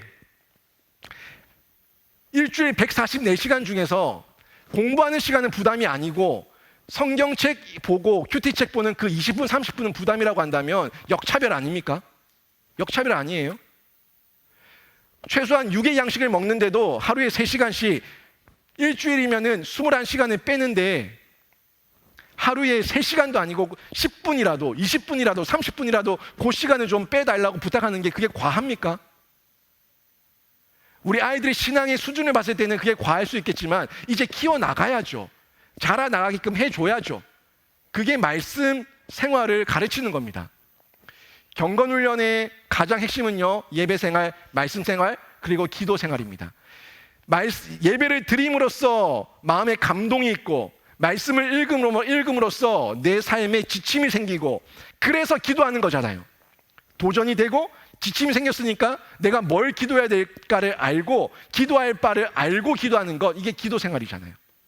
예배, 말씀, 기도, 이거를 우리가 아이들에게 가르쳐야 되는 학습의 영역입니다. 그 다음이 이제 제자훈련이죠. 이 제자훈련은 뭐 말하지 않아도 너무 잘 아는 내용입니다. 제자 훈련은 우리 교회에서 가장 중요시하고 있는 양육과 훈련의 핵심이기도 하고요. 제자 사역 훈련을 하는 것처럼 우리 아이들도 제자 훈련을 시켜야 됩니다. 이 제자 훈련을 선생님들도 함께 하기를 저는 바랍니다. 제자 훈련이 안 되는 이유가 뭐라고 생각하세요? 소그룹이 안 돼서 그래요. 선생님들 가운데 제자 훈련 목회자는 다 맡겼잖아요. 목회자에게 맡겨서 목회자들이 소그룹을 또 나눠가지고 노력은 하고 있습니다만 30명, 40명씩 지원했을 때는 그거 어떡하라는 얘기입니까? 시간도 나눌 수가 없고 그럴 경우는 어떡하라는 얘기예요? 함께 동력하셔야 됩니다. 선생님들이 제자훈련 현장 가운데 같이 뛰어드셔야 돼요. 우리 교회에서 제자훈련 받았고 사역훈련 받았고 전파훈련 받았고 이런 훈련 받았으면 아이들과 이런 나눔 가지는 것 정도 할 수 있습니다. 할 수 있어요. 이 모든 걸 교역자에게만 맡기지 말고 선생님들도 함께 뛰어드는 모습이 있어야 돼요. 그래야지 실제적인 제자화가 이루어지는 거예요. 형식적인 제자화가 아니라 실제적인 제자화가 이루어진다는 겁니다. 함께 하는 거죠. 아이들과 함께 양육하는 거예요. 함께 나누면서 동행하는 거예요. 아이들과 많은 대화를 하는 거예요. 근데 저도 제자 사역 훈련을 하지만 10명씩 모이면은요, 그 2시간 반 시간 안에 그 10명의 많은 이야기를 다 나누는 거 굉장히 어렵습니다. 결국엔 시간 제한을 계속해서 할 수밖에 없어요. 과제 점검도 다 안 돼요. 과제 점검 다 끝나고 나면 30분, 40분이 다 갔어요. 그래서 과제 점검은 결국 뒤에 할 수밖에 없어요. 이런 여러 가지 어려움들이 있는데 진짜 3명, 4명 내 아이 내가 가르치듯이 내 가정의 자녀들 만나듯이 3명, 4명 만나면은요 2시간, 2시간 반 동안 엄청나게 많은 이야기를 나눌 수가 있어요. 별의별 이야기, 기도 제목 다 나누고 온갖 이야기를 다 나누면서 성경의 깊은 내용까지 나눌 수가 있어요. 근데 이걸 못한다는 거예요. 함께하지 못한다는 거예요. 함께한다는 거는요 몸만 함께 있어서 함께하는 게 아닙니다. 몸만 함께 있는 게 아니라 내 영이 함께 교제할 수 있는 게 함께하는 거예요. 그 함께함을 이루어 나가야 되는데 거기에 선생님들이 필요합니다. 교육자들에게 주일 강단을 맡기고 또 주말 사역을 다 맡겨버리시면 교육자들 해내기는 하겠지만 결국 누가 손해냐면요 실제적인 우리 아이들의 영적 양육이 안 되고 있다는 걸 우리가 방관하고 있는 거예요. 내버려 두고 있는 거라고요. 가능하다면 이 부분에도 선생님들이 좀 적극적으로 뛰어드셔가지고 그 역할들을 해내실 수만 있다면 아이들과 더 깊은 교제와 교류가 일어나고요. 그 가운데 제자 훈련, 다운 훈련이 이루어지게 된다는 거죠. 여러분, 이 오병이어의 사건을 보면요. 이 오병이어에서 헌신했던 한 사람이 누구였습니까? 한 사람이 누구였어요? 오병이어를 가지고 왔던 사람이 누구였어요? 어른이었어요? 어린아이였어요? 아이였습니다. 아이가 가지고 왔어요. 아이도요 헌신할 수 있습니다. 아이도 헌신할 수 있어요. 아이에게 헌신하게 하세요. 그게 제자 훈련입니다. 아이에게 다 떠서 먹여주지 마시고요. 아이도 헌신할 수 있는 기회를 주세요. 헌신하는 선생님의 모습을 보여주고 아이도 헌신할 수 있도록 기회를 주는 것, 이게 제자 훈련입니다. 아이에게도 봉사할 수 있는 기회를 주세요. 아이들이 봉사하면서 자라가고 내가 하나님 나라의 한 영역을 감당하고 있다는 자부심을 누리게 됩니다. 함께하고 헌신하는 것, 이런 부분들이 저희들에게 필요하고요. 그리고 모범을 보이셔야 돼요. 모범을 보인다는 것은 훌륭한 제자는 훌륭한 스승으로부터 양육을 받고 배워가게 됩니다. 그리고 적용, 실천하게 하는 거예요. 바른 방향으로 기도하며 실천하는 거죠. 그리고 제자훈련의 실제적인 목적은 아름다운 동력인데 그 동력의 대상은 우리 아이들이라는 겁니다. 우리 아이들과 함께 동력하세요. 아이들과 동력할 때 기쁨이 있고 보람이 있고 감사가 있어요. 힘들지 않아요. 우리 교육자들도 선생님들과 함께 동력할 때 힘들지가 않아요. 저도 저희 목회자들과 함께, 저희 교육부서 교육자들과 함께 동력할 때 힘들지가 않아요. 혼자 다 하려고 하면 너무 힘들어요. 근데 같이 하면요, 함께 하면요, 할 수 있어요. 해내요. 제가 하는 모습을 보고 우리 교육자들이 따라오고, 또 교육자들이 하는 모습을 보고 선생님들이 따라가고, 선생님들이 하는 모습을 보고 학생들이 따라가고, 함께 헌신된 모습을 보여주면서 그 헌신에 동참하게 하는 거예요. 모범을 보이는 거예요. 적용 실천하는 거예요. 이게 제자 훈련의 아름다운 동력입니다. 결과예요. 이런 경우들 있지 않습니까? 이제 교사를 20년, 30년 하다 보면은 내가 유년부 때 키워서 보냈던 애인데 청년 교사로 오는 애들이 있어요. 그렇죠? 그러면 부끄럽습니까? 아이고, 내가 그만둘 때가 됐다. 이걸 느끼십니까? 그거는 잘못된 마음이에요. 하나님 주신 마음 아니에요. 내가 가르치는 아이들이 함께 교사로 섬기게 될 때, 야, 이게 정말 교사의 기쁨이구나 하는 환희를 느끼셔야 됩니다. 내가 내려놓을 때가 됐구나가 아니라, 하나님, 내가 키운 아이가 이렇게 반듯하게 커서 지금도 청년이 되어서도 신앙을 지키며 또 다음 세대를 키우기 위해 이 자리에 왔군요. 하나님 너무 감사합니다. 이런 감사의 환희가 터져 나와야 된다는 겁니다. 어하나 지금 저희들이 하고 있는데요, 좀 보세요. 이 어하나가 이제 10년 뭐 이렇게 지나가게 되면은 이 지금 어하나 불티단 TNT를 수료한 아이들이 어하나 교사로 올 겁니다. 실제 우리 어하나 교사 하시는 분들은 이번에 어하나 교사 영성 수련회 가가지고 실제로 어하나 출신 교사들이 일어나서 축복받는 걸 봤잖아요. 그 아이들이 어하나를 하는 거예요. 그 아이들은요, 어하나 BT 교육을 시킬 필요가 없어요. 그 아이들의 삶이 어하나에 젖어 있기 때문에 어하나를 어떻게 하면 잘하고 더 능률 있게 하고 또 어하나를 통해서 가르치고자 하는 목적이 뭔지 분명하게 정확하게 다 알고 있어요. 몸으로 배인 아이들이기 때문에 그 아이들은 어하나 BT 교육을 시킬 필요가 없어요. BT 교육이 베이직 트레이닝이라고 해서 기본 교육인데, 기초 교육인데 그걸 시킬 필요가 없다니까요. 이런 모습입니다.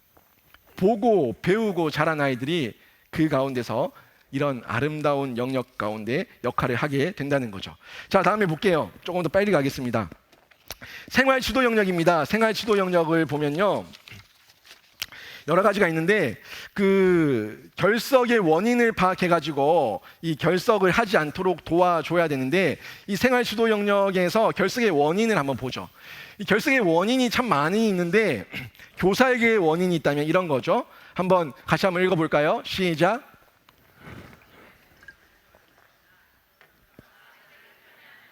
교사의 불친절하고 거친 성격 때문에, 교사의 무관심, 네, 맞아요. 이런 게 아이들에게 결석의 원인이 될 수 있습니다. 저는요, 이해는 하는데 솔직히 좀 덕은 안 된다고 생각을 해요. 선생님들 가능하면 결석하지 마세요. 선생님들 가능하면 결석하지 마세요. 정말 어쩔 수 없는 경우들은 아이들에게 사전에 양해를 구하세요. 정말 양해를 구하세요. 양해를 못하고 갑작스러운 어떤 상이 났다든지 그런 경우가 있다면 아이들에게 연락 다 해서 미리 양해를 구하세요. 그냥 부장에게만, 교육자에게만 오늘 못 가요, 우리 반 잘 부탁해요, 그냥 뚝 그러지 말고 아이들이 꼭 좀 연락을 해주세요. 왜냐면요, 그게 아이들에게 다 결석의 원인이 되기 때문에 그렇습니다. 우리 선생님도 결석하는데 나 하나쯤이야. 우리 선생님도 나한테 아무 말도 없이 안 오는데 나도 안 오면 되지.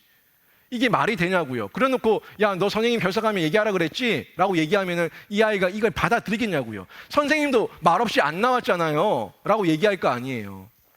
이게 우리 교사가 아이들에게 영향을 주고 있다는 내용입니다. 성경 말씀을 잘못 가르치는 것, 편애하는 것, 또 불친절하고 거친 성격, 또 무관심, 뭐 이런 것들, 여러 가지 영적인 침체, 이런 것들이 아이들에게 영향을 끼쳐서 아이들이 교회에 나오고 싶은 흥미를 떨어뜨리고 선생님 보기 싫어서 교회 안 나온 경우가 실제로 벌어지게 된다는 겁니다.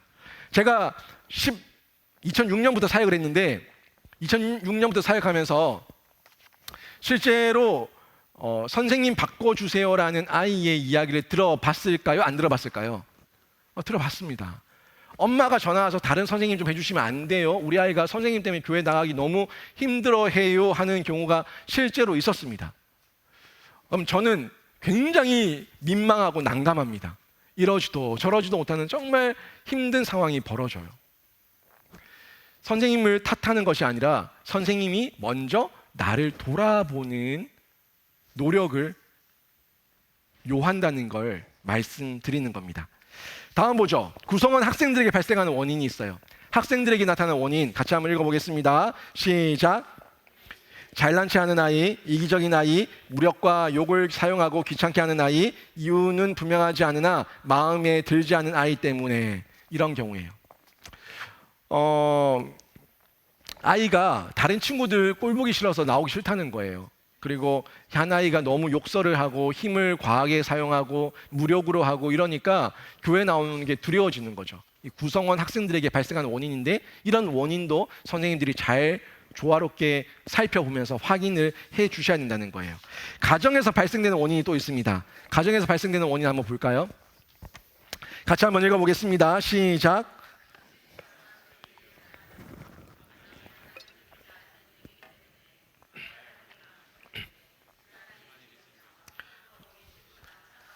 네, 이런 이유들 많이 봤죠?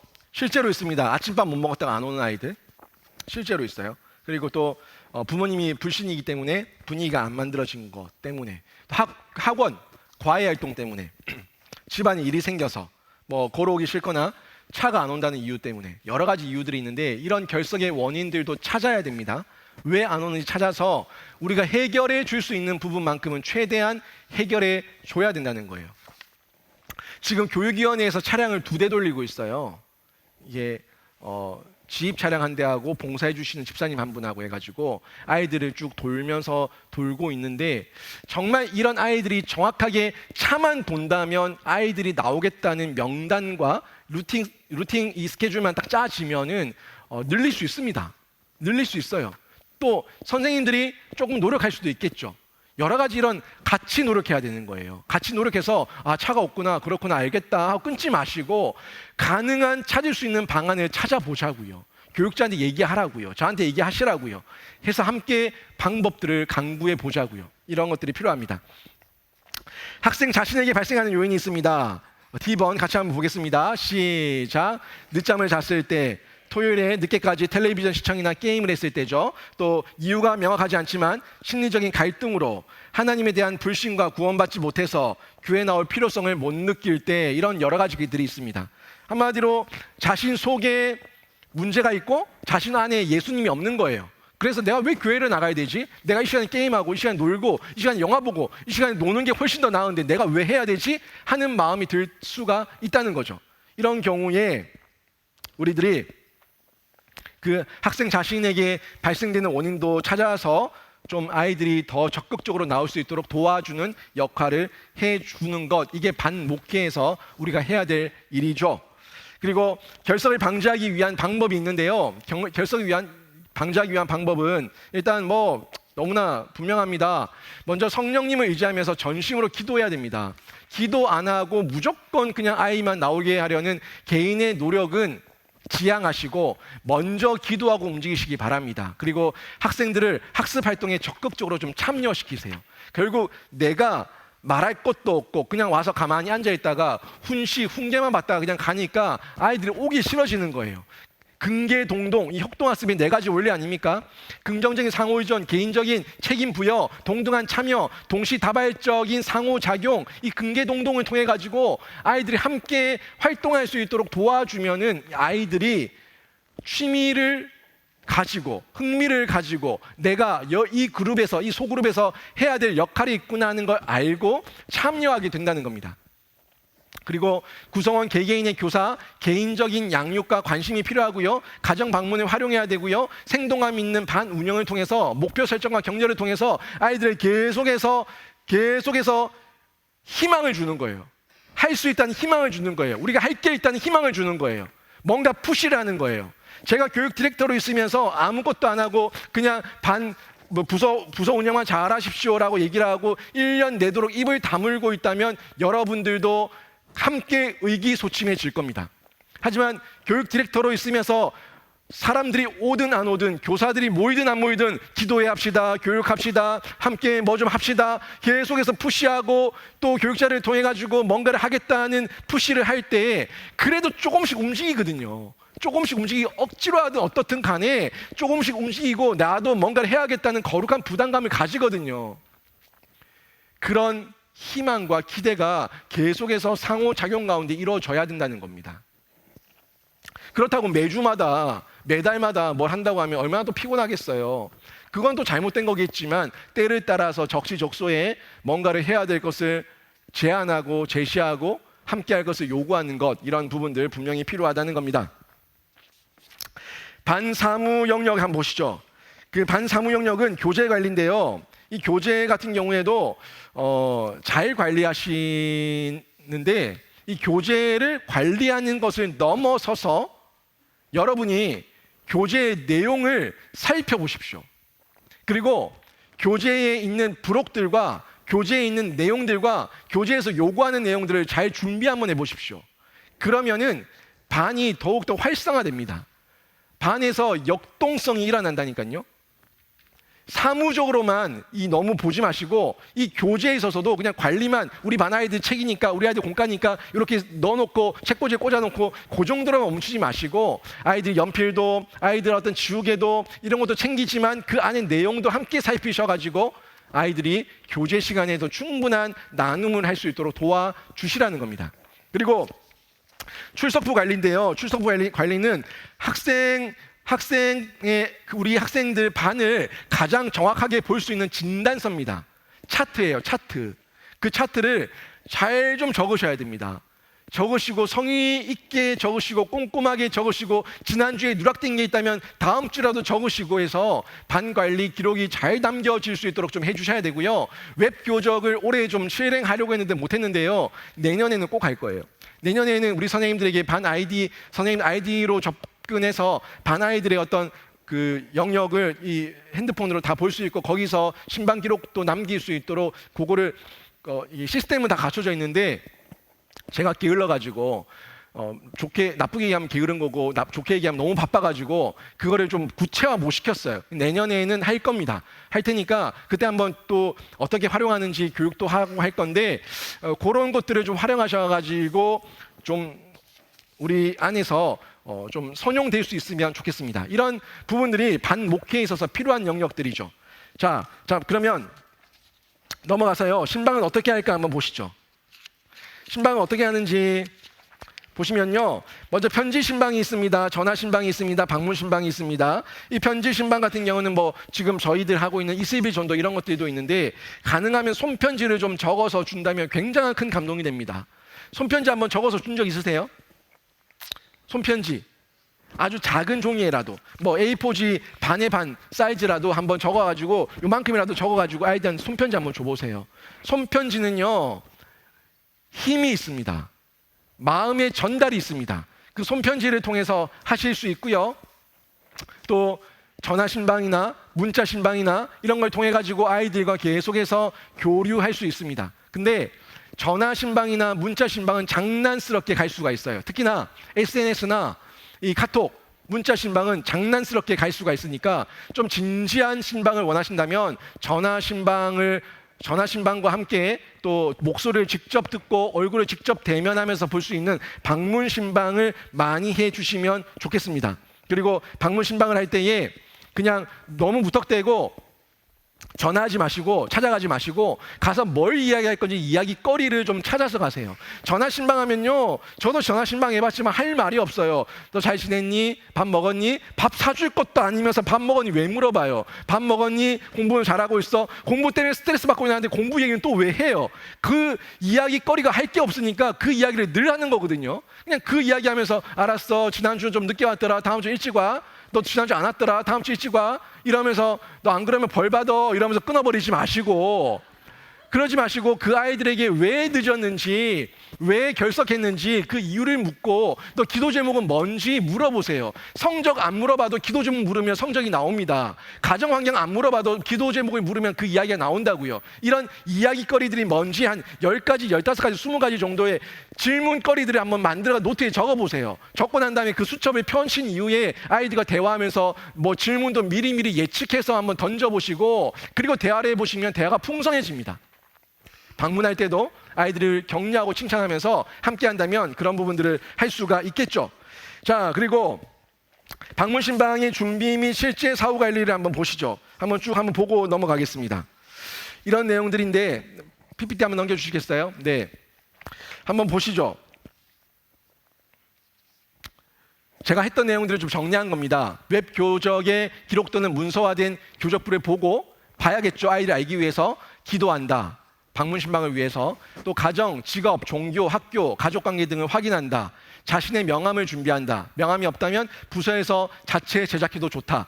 소년부에서 명함 만들었어요. 나중에 소년부 그 명함 그 부장님도 먼저 만드셨던데 그거 한번 보세요. 보셔가지고 명함 만드는 돈 얼마 안 드는데 뭐 소량을 만들어서라도, 아니면 그냥 그 프린트물 작게 조그만 해가지고 코팅해서라도 해서 명함을 이렇게 부모님들에게 줄 수 있다면 부모님에게 각인시켜 줄 거예요.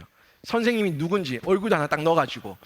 실제로 저는 만들어서 해본 적이 있어요. 반 선생님들 명함을 다 만들어 준 적이 있었는데 얼굴 넣고 해가지고 소량으로 해서 커트 해가지고 코팅 해가지고 준 적이 있고, 한 15장에서 20장 정도 드렸거든요. 그러면 선생님들이 그걸 활용을 하시더라고요.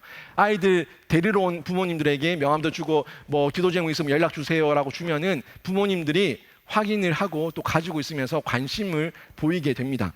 그런 것들 할 수가 있고요.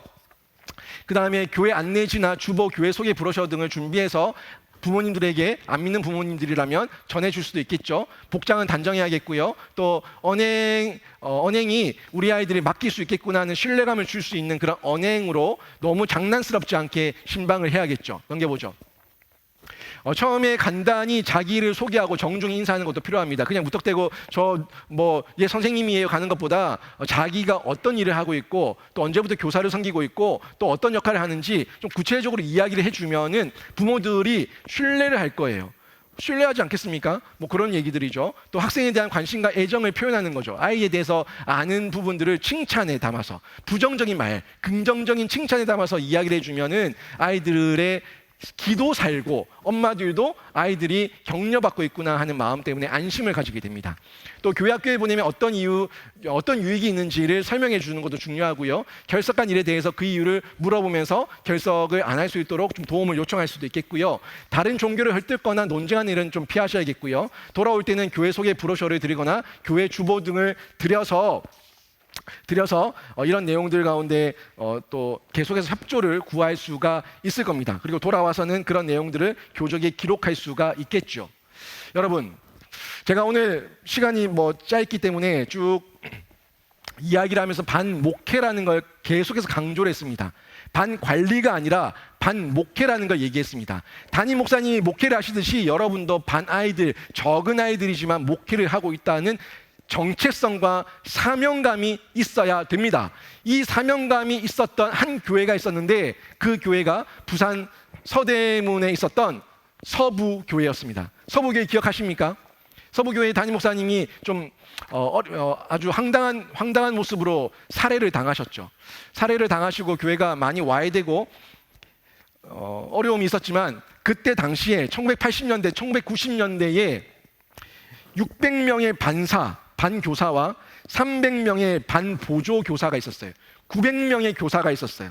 그리고 이 교회에 8,200명이 매주 평균 출석을 했습니다. 교회 학교 아이들만 8,200명. 재적은 25,000명에 달했습니다. 우리 교회 재적이 아니에요. 교회 재적이 아니라 교회 학교의 재적이 25,000명이었고 반 아이들이, 다음 세대 아이들이 출석하는 숫자가 평균 8,200명이었다는 겁니다. 그리고 주일 오전에 출석하는 인원이 8,200명 가까이였고 오후 예배, 주일 오후에도 아이들이 나와서 예배를 드리는데 5,200명이 출석했대요. 3일 예배, 수요 예배죠. 수요 예배 때 1,000명이 출석해서 예배를 드렸답니다. 엄청납니다. 서부교회 주일학교 이야기는 인터넷 검색하셔도 보실 수가 있어요. 근데 이 교회에서는 뭐 별다른 이벤트 하지 않았습니다. 그냥 아침에 반사가, 이 교사가 동네를 돌면서 아이들 집집마다 벨 눌러가지고 아이들 다 나와서 손잡고 같이 올라온대요. 교회로 같이 온대요. 선생님이 와 있고 아이가 따로 오는 게 아니라 선생님이 아이들을 다 데리고 온대요.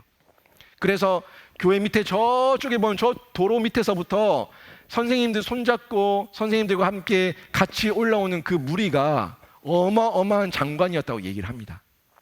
여러분, 저희도 이런 교회를 함께 꿈꿨으면 좋겠습니다.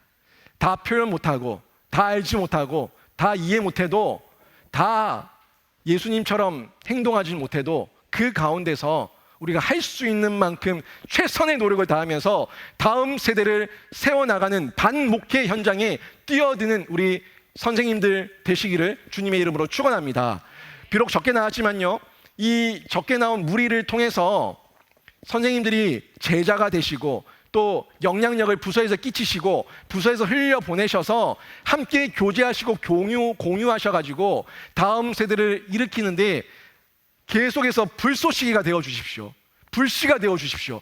같이 한번 활활 타오를 수 있도록 선생님만 계시면 그 부서가 타오를 수 있는 그런 숯불이 되어 주시고 마중물이 되어 주셨으면 좋겠습니다.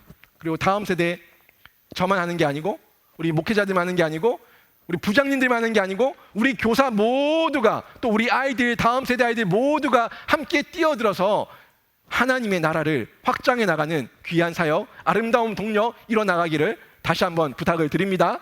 아멘.